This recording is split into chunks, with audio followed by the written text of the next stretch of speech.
The void was silent, not the peaceful kind of silence, but the heavy, suffocating kind that pressed against the hull and crept into the bones of every soul on board.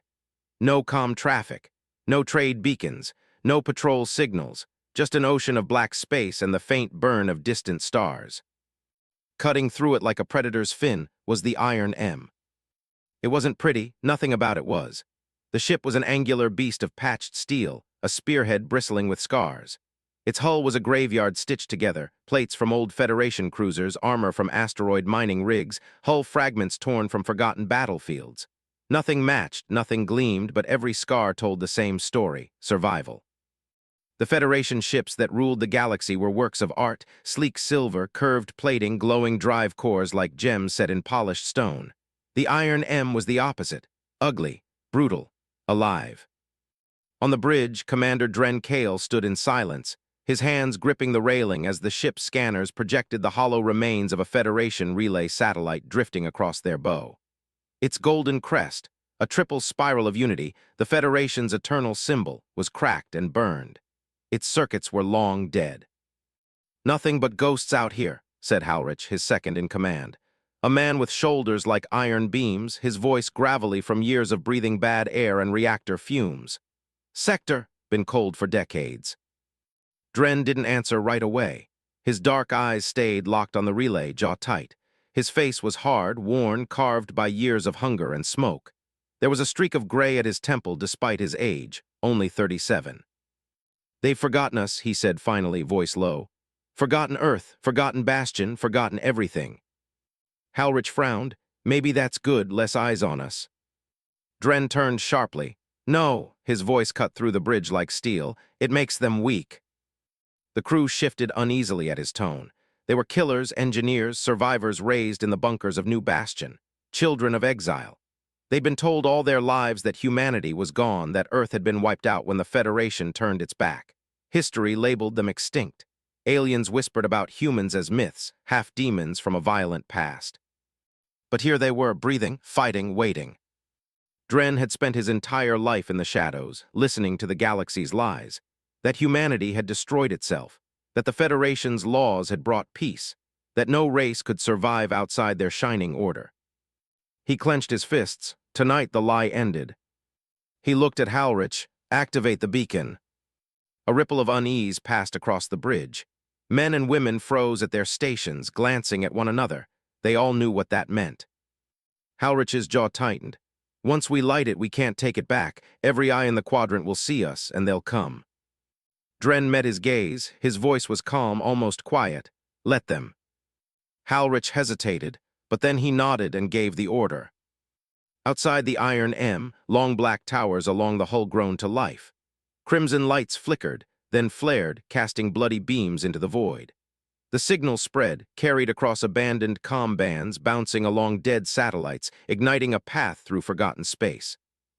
A single message pulsed outward in every direction. "We are human." On the bridge, silence fell. The crew stared at their monitors, breaths held as if waiting for the galaxy to laugh or to scream. For a long moment there was nothing, just the echo of their own breathing. Then the scanners pinged, once, twice, again. Halrich's eyes narrowed, contacts multiple. Dren's lips curved into a smile, not of joy but of something harder, older. "Good." The stars rippled. Space itself seemed to bend and twist, and then the first Federation fleet decloaked at the system's edge. 30 ships, gleaming silver hulls like blades, drives burning blue, weapons primed. The galaxy had heard. And it was coming. The Federation fleet came in a glittering knife curve, engines whispering blue fire, hulls so clean they threw back the starlight. 32 ships on the scopes, cruisers, frigates, a carrier with a spine of launch bays. Their formation was textbook: 3 wedges, screens out front, heavies in the back, command at the center. "Range?" Dren asked. 6.1 AU, Halrich said. "Accelerating, no hails, no insignia either. They want deniability." "Worse," Dren said, "they want a clean story." He didn't bother with a speech. The crew didn't need one. They needed orders. "Signal the grid," he said. "Wake every gun, all platforms cold start, bring the moons alive." Across the Pharaoh system, hidden things stirred. On Pharaoh's too dusk side, buried lances of steel groaned and slid through crust doors that looked like ridges of rock. In the shadow of the third moon, spheres the color of dead iron uncapped their petals and hummed. Around a scattered belt of rubble and ice, tiny machines flicked into motion like insects waking at night. None of it shone like Federation tech. None of it was meant to. It was meant to bite. Jammers, Dren asked. Online, said Cree, a wire-thin signaler with a throat implant that ticked when she spoke. Scatter bands loaded. If they come in close, they'll think their own sensors are coughing. Good, Dren said. Make them cough blood. He looked out through the armored viewport at the red-gold clouds that framed the system. New Bastion hid behind a thin shell of magnetic storms far beyond those clouds, a wrapped secret. Pharaoh's was their anvil. Today they would make it sing. The first salvo came at long range. Federation lances, white, clean beams that cut the space between like rulers drawn across a map. The Iron M's forward plates bucked as a beam grazed their nose. Heat dumped into radiators with an angry hiss. Minimal, Halrich said. They're testing us. Test this, Dren said. Rock guns fire. On the moons, doors opened. Cold vacuum rushed into launch throats. Magnets screamed, then stones flew. They weren't even fancy. Slabs of mined iron wrapped in guidance cages and flechette skirts. They crossed the void in wide, fast packs. No warheads, no plasma, just mass. They hit like the past coming back. The lead Federation destroyer flickered as its shield drank the first wave. The second hit harder, the third harder still, and the fourth shouldn't have mattered until a low shield edge let a stone through. The slab bit at the join of two plates. The ship folded along the wound like paper. Good hit, Cree whispered, shocked by her own voice. The Federation answered with discipline. Their formation tightened, point defense stitched the next wave into pebbles, and the sleek carrier spat a cloud of darts. Drones with brush-thin wings came on in a living glitter. 1,000 gnats, each with a bite. Counterswarm, Dren barked. The Iron M's belly opened and the brood's answer poured out, splinters. They were not pretty either. Crates with vents and knives. They moved like thrown bric-a-brac until their cores got hot, then they twisted and surged on eddies of gas like fish snapping at a net. Metal met metal in a silent bloom, the scopes lit with dead dots. Left flank, Halrich snapped, 2 cruisers closing. Dren's heart beat slower as the map got worse. He liked it that way, slow, cold, he could count like that. Bring the drill ships forward, he said. All wedges engage on my mark. Ghost doctrine in, cut out. 5 black wedges undocked from under the Iron M's scarred flanks. They were fast. They were suicide if you flew them wrong. Their noses were diamond bored and their rears were engines, and everything in between was room for angry people. Mark, Dren said. The wedges burned. The Federation carrier spat again. 3 wedges juked and 1 didn't. It took a lance across its side and went from ship to ash in a heartbeat. No one spoke their names, not yet. The other 4 slipped through the point defense curtain neat as needles through cloth. They struck 3 hulls and a bay door with ugly, satisfying thumps. Mag claws bit. Cutting heads screamed. The black wedges burrowed. Boarding alarms across their net, Cree said, unable to keep the color from her voice. There. The bridge speakers coughed static, then caught a foreign voice mid-breath. They're inside the ventil. A thud, a choke, the sound of a rifle that didn't belong on clean ships. Dren didn't smile. He felt the weight in his chest shift, but he let it sit. He couldn't afford relief, not yet. Signal the platform on 3 Theta, he said. Turn the cage. The defense platform had been a ruin when they found it, a ring of dead guns welded around a cracked reactor. The brood had patched it with ore and anger. Now it woke, its old bones complaining as it rotated in its deep, secret well. Lines of gravity rose from its spine like harp strings. The Federation formation had been easing inward, tasting the trap. Now the harp plucked. A dozen cloaked gravitic nodes, the iron spheres that had been sleeping in rubble, sang back. The space around the fleet got a little thicker. Not much. Just enough that a pilot felt the stick turn to mud at exactly the same moment his engine asked for more than it had. The clean formation frayed. Right wedge, Halrich warned. I see it, Dren said. He saw something else, too. A small auxiliary ship peeling off from the enemy carrier, scrambling too late to run. Its trajectory was desperate and wrong at once. It didn't look like a fighter, didn't look like a troop ship either. Tag that runner, Dren said. If it's a courier, I want it. It's transmitting, Kree said. Encrypted, not at us, backward to a deep node. Track it, Dren said. Cut it later, for now keep teeth in. The drill teams were sending short, hot bursts.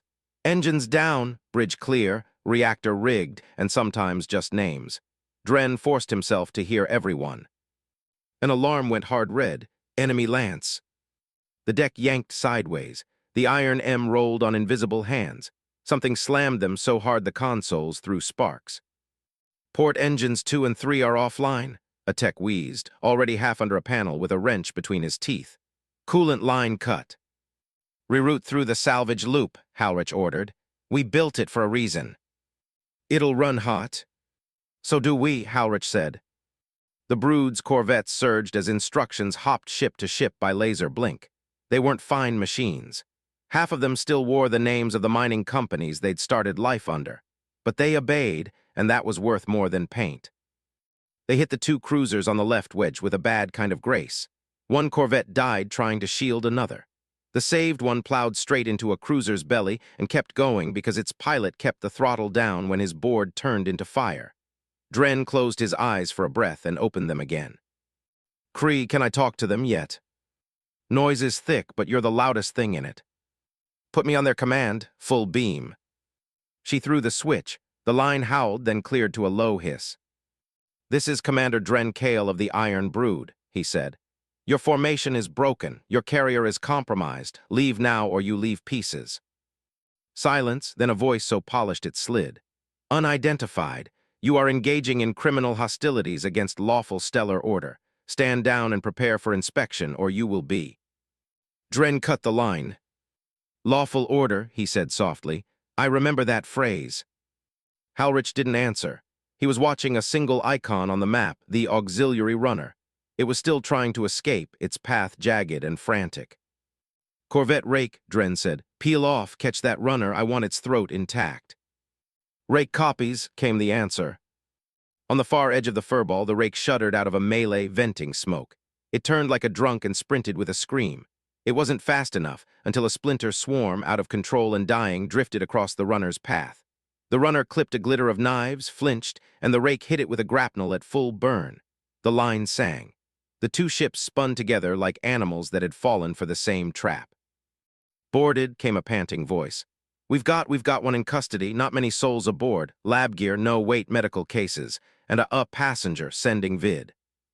The bridge screen split to show a figure in a restraint chair. Not human. Skin the color of tarnished copper, eyes set wide with a translucent inner lid that blinked slow. Gill slits pulsed along her neck like the flaring of a frightened bird's throat. She wore a band of woven rings around one wrist, a cultural token Dren didn't recognize. Kree read off the runner's registry. Velian Diplomatic Auxiliary. That passenger's ID tag is Advisor-grade Interpreter licensed for high-level sessions. Name reads Sierra Tevin. Why was an interpreter running alone in a war? Halrich asked. Sierra answered herself. The Corvette crew had left her mic hot. Because my carrier left me, she said in patient, precise trade. They told me to go home, then they used me for bait. Her gaze found the lens. Dren didn't miss the quick focus, the trained way she met a camera like she knew where the power lived. Commander, she said, and he could hear how careful she was with the human word as if it had weight. I request not asylum. She worked her tongue around the old syllables. I request parley. You picked the wrong day, Halrich muttered. Bring her, Dren said. Bridge cell. Halrich turned his head. We're still fighting. Then fight, Dren said. I can talk and kill at the same time. The battle rolled on. The cage field tightened by increments. The carrier began to list in slow motion, bleeding drive light. One drill team's line went dead.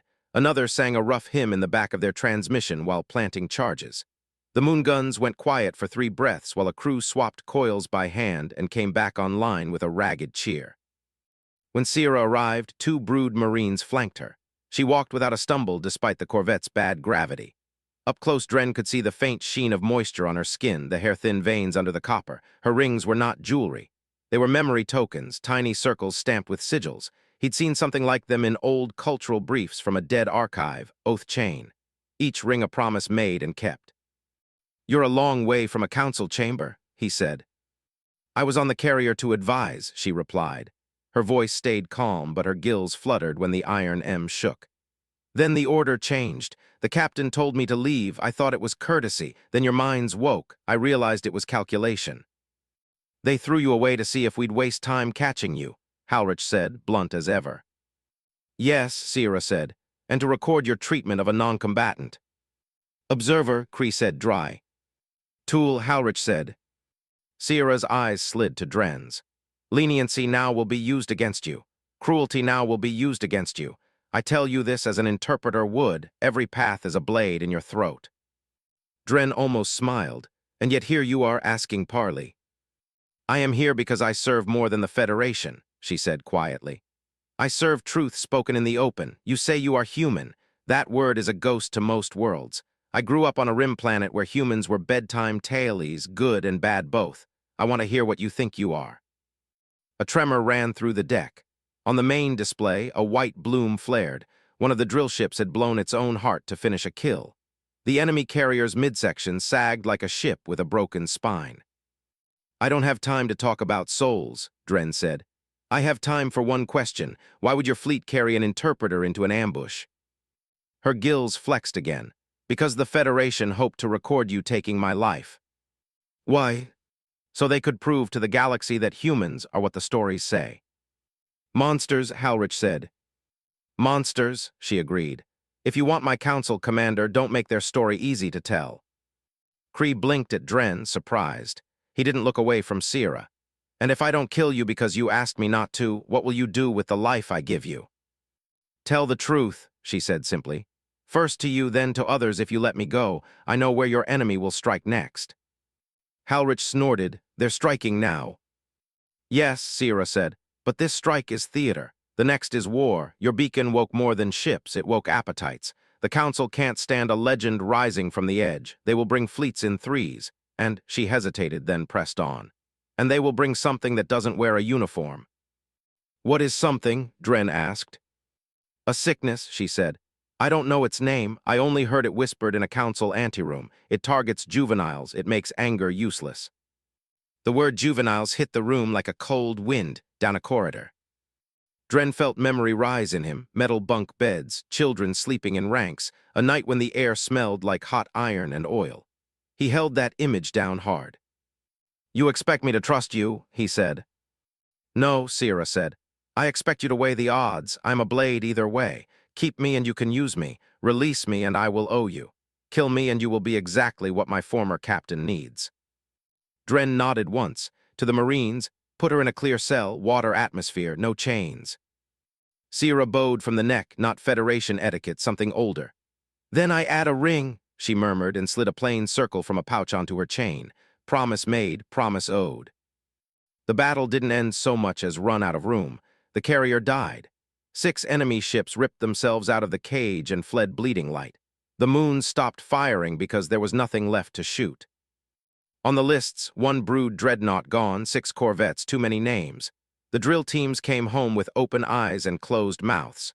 Dren walked the wounded deck by deck before he let himself sit again in the chair. He could still feel the heat of a burned hand through a glove. He didn't let it in. Not yet. Status on that deep node transmission, he asked.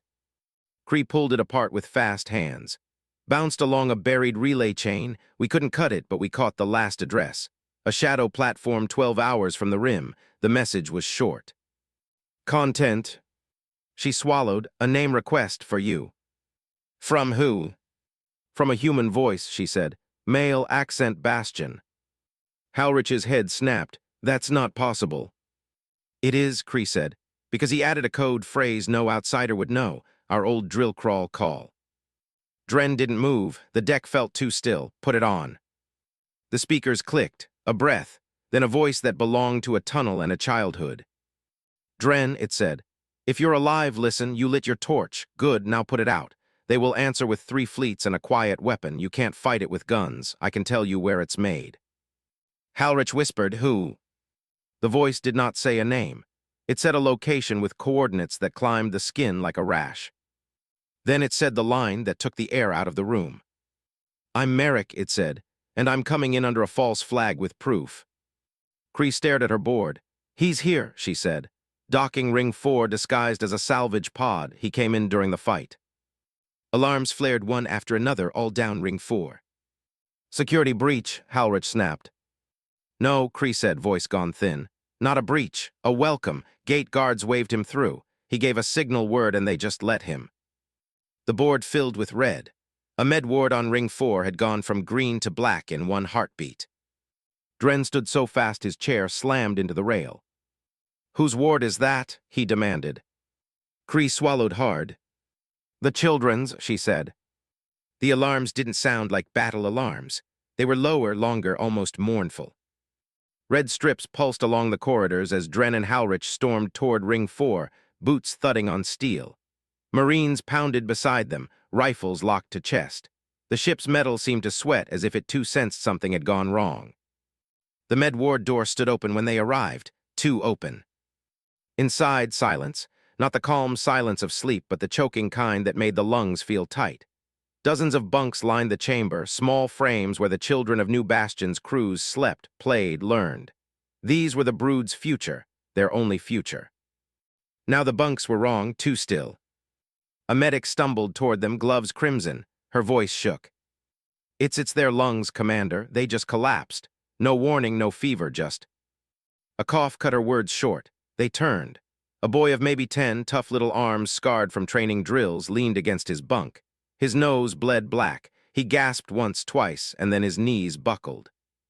The medic caught him, screaming for help, but the monitor already flatlined. Dren's chest turned to iron. Not battle, not sabotage, something worse. Report, he growled. The medic shook her head violently.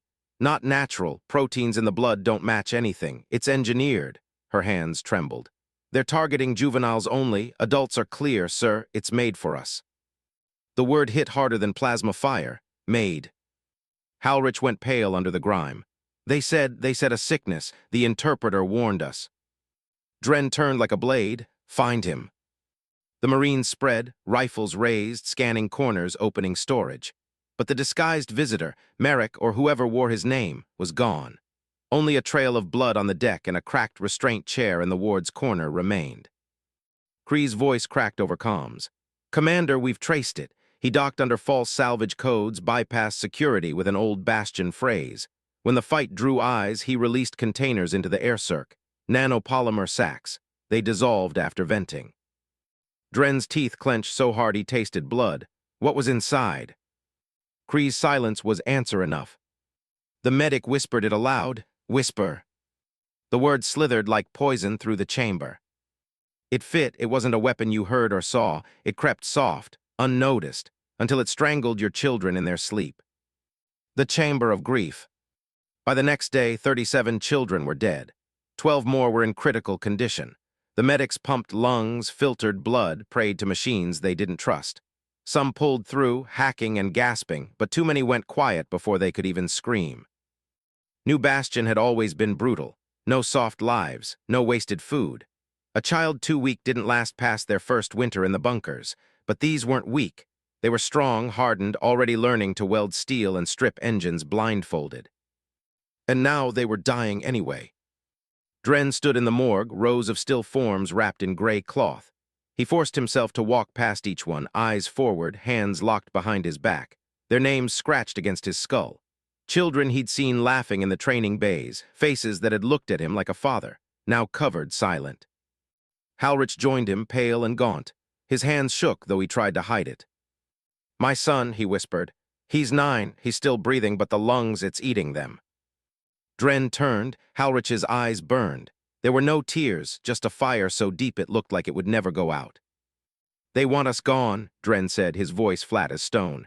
Not as soldiers, not as men, as a people. He touched one of the shrouds, fingers tracing the ridge where a child's hand lay underneath. He felt the weight of every ancestor who had clawed through fire to keep their bloodline alive. And now it was being erased by science, not battle. Then we make them bleed for it, he said. The hunt for the source. The engineers ripped through every filter on the station, every shipment logged in the last cycle. One clue stood out. A crate of water purifiers routed through a neutral satellite above Pharaoh's 4. The filters contained microscopic polymer sacs hidden in the lining. On contact with water they burst, invisible, silent, whisper. The satellite logs traced back further, to a research vessel. Civilian cover, Federation registry. The Serapis. Dren stared at its file. No weapons listed, no escort, crew, 43 scientists, purpose, environmental testing. Bile rose in his throat, testing. They're not soldiers, Halrich muttered. No, Dren said, they're worse. The raid on the Serapis. The Iron Brood struck fast. 4 corvettes and 2 strike cruisers cloaked in radiation haze, no broadcasts, no warning. The Serapis didn't even raise shields. It wasn't built for war. It looked fragile, a gleaming white shell with blue insignia, Federation Science Division. Its crew must have believed the war was far away, that science made them untouchable. Boarding pods slammed into its hull. Brood soldiers poured in, scarred men and women raised in tunnels, masks hissing, rifles spitting fire. They cut through hatches and stormed laboratories filled with clean instruments and soft-handed people. The scientists screamed, some begged, one tried to raise a scalpel like it meant something. None of them were soldiers, none of them were ready for what they had made. Dren walked among them like judgment. His boots rang on sterile floors, his pistol never wavered. One man, older, pale, with fingers still stained from notes, fell to his knees. Please, we didn't choose this. We were ordered. Dren grabbed his collar, dragged him close. The man's eyes bulged as he met the face of someone who had clawed out of extinction. You built a weapon for children, Dren said. His voice was iron. You don't deserve orders or mercy. The soldiers released the canisters. Whisper filled the ship's ventilation in a slow hiss. At first nothing, then coughing, screams, clawing at throats, panic. Dren didn't flinch. He watched through the glass as the people who had engineered death tasted their own design. He didn't smile. He didn't gloat. He only made sure the feed was live. The galaxy watched. Every screen in every neutral system saw it. The Iron Brood showing the Federation's crime, showing what happened to those who created weapons for children. Not propaganda, just truth. The oath of vengeance. When they returned to Bastion, the dead children were buried in the stone caverns where the first refugees from Earth had landed. Names carved into iron plates. 74 lights burned against the rock walls, each one a promise. The people gathered in silence. No speeches, no songs, just the echo of fists striking steel in rhythm.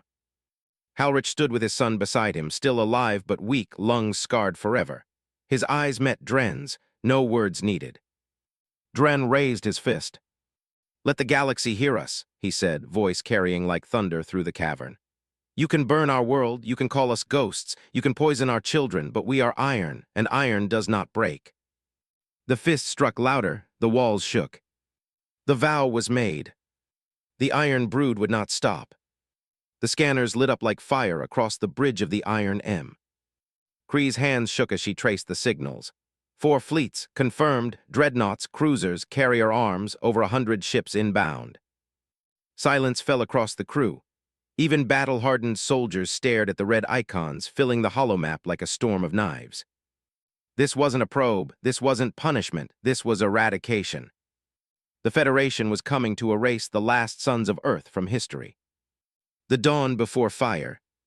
Dren stood at the viewport, the void burning with the ghosts of stars. Behind him, the Brood's fleet assembled. Dreadnoughts patched from scrapyards, corvettes stitched with scavenged armor, freighters turned into carriers. Every hull scarred, every engine hissing. They weren't enough, not against 4 fleets, everyone knew it. Halrich stepped forward, eyes hollow but voice steady. We can't match them, not ship for ship, but we don't need to. We make them bleed until they wonder if victory's worth the blood. Around the bridge, faces hardened. No one flinched. They'd been raised in tunnels and fire. Death was no stranger. Dren's jaw clenched. He thought of Bastion's children, of Halrich's boy still coughing, of 74 names carved into iron plates. He thought of Merrick's last message, broadcast across every Brood-controlled channel. I tried to stop them, I failed. But maybe you didn't, maybe Earth didn't die, it became you. Dren whispered to the glass, voice like stone. Then let them see what Earth became. The trap. The Federation fleets entered Fero's space with precision, formation perfect, shields shimmering like silver curtains. No hails, no demands, just annihilation inbound. The Brood was waiting. Weeks before, engineers had mined the orbits with gravity bombs, shrapnel clouds, cloaked spike drones. Now the cage was ready. And at its heart sat a final gift, the Serapis, the Federation's own research ship, captured and rebuilt as a decoy. Its reactor now carried a volatile plasma core, wired to collapse space itself when triggered. "First dreadnought crossing the line," Kree said, voice tight. Dren raised his hand. "Light it." The Serapis detonated. The explosion wasn't light, it was weight. Space folded, bent, screamed. 6 Federation vessels were dragged into the implosion, their spines snapping, hulls melting into white dust. The cage slammed shut. And the battle began. The firestorm. The void turned into hell. Federation ships fired in cold discipline, lances tearing through Brood corvettes like knives through cloth. The Brood answered with chaos, ramming, detonating reactors, using asteroids as kinetic spears. The Mother's Wrath, an old freighter with its reactor exposed, plunged into 2 cruisers head-on, exploding in a burst so bright the sensors went blind for 6 seconds. When vision cleared, the enemy formation was broken. Every Brood ship was a coffin, every pilot knew it, but no one held back. On the moons, orbital guns spat iron storms. Rail slugs hammered shields, shattering silver lines. Gravitic mines dragged frigates into shrapnel clouds. Spike drones lanced into carriers, piercing bays and spilling fire. The Federation bled, but so did the Brood. Fearo's 3 orbital ring collapsed under fire, killing thousands. Tarn's Wake, one of the Brood's supply planets, was glassed from orbit. Screams filled comms, but still they fought. Dren stood on the command deck of the Iron M, the ship trembling around him, sparks raining from shattered panels. His voice was steady as steel. "Hold, make them pay for every step. Iron does not break." The offer. Midway through the slaughter, a transmission cut across comms. Not from the fleets, but from Antherus Prime, the Federation's political capital. A woman's voice, calm and cold. "Commander Dren, this war ends now. Ceasefire in exchange for strategic surrender. You will retain partial control of Fearos. The rest will be absorbed. Humanity will survive under our guidance." Dren's crew stared, some with anger, some with hope. Halrich spat, "A cage with softer walls." Dren opened the channel, voice low and flat. "You killed Earth, you killed our children, you built a machine to steal free will itself, and now you want peace." "Yes," the woman said smoothly, "peace is survival." Dren's eyes burned. "Then I give you peace, the kind you drown in." He cut the feed. The last Golgoth. In the hangar, the Brood had one last weapon, one last world killer. The second Golgoth. Not aimed at a backwater relay this time, not even at a fleet. This time its course was clear, Veltraxis, the fortress world, the machine planet where the Federation had built its weapon to erase rebellion. They launched it openly, no cloaks, no disguises. They wanted the Federation to see it coming, to know. Hours later, Veltraxis cracked. The planet that had whispered control across the stars folded in on itself. 400,000 lives snuffed in silence. Not soldiers, architects of genocide, coders of slavery. The galaxy screamed. The break. The battle raged for another day. By the end, the void around Fearos was a graveyard of burning hulks. The Federation had lost fleets they couldn't replace quickly. The Brood had lost half their number, maybe more. But the Federation blinked first. They pulled back quietly, without broadcast. Their borders tightened. Their propaganda feeds stuttered and went dark, and when they spoke again, their words were weak. The Iron Brood will be left to govern Fearos and its systems, under observation. Observation. The Federation's word for defeat. The flag. Weeks later, after the dead were buried and the fires cooled, Dren stood once more on Bastion's launch platform. The sky above was scarred, but it was theirs. Halrich stood beside him, silent. His son limped past on crutches, lungs scarred but alive. Others watched too, engineers, soldiers, children who had survived Whisper. "What now?" Halrich asked. Dren stared at the rising horizon where a new banner was being lifted. Not Earth's flag, not Federation colors. A black field, a stripe of gray steel, and across the center a single red line. A scar, a memory, a promise. Dren's voice was low, but everyone heard it. Now we stop being the last of something, and we become the first. The flag rose, and across the galaxy whispers turned to fear, to awe, to hope. The humans came back. They took a system, they brought fire, and they left behind a warning. Iron unbroken. Humanity unforgotten.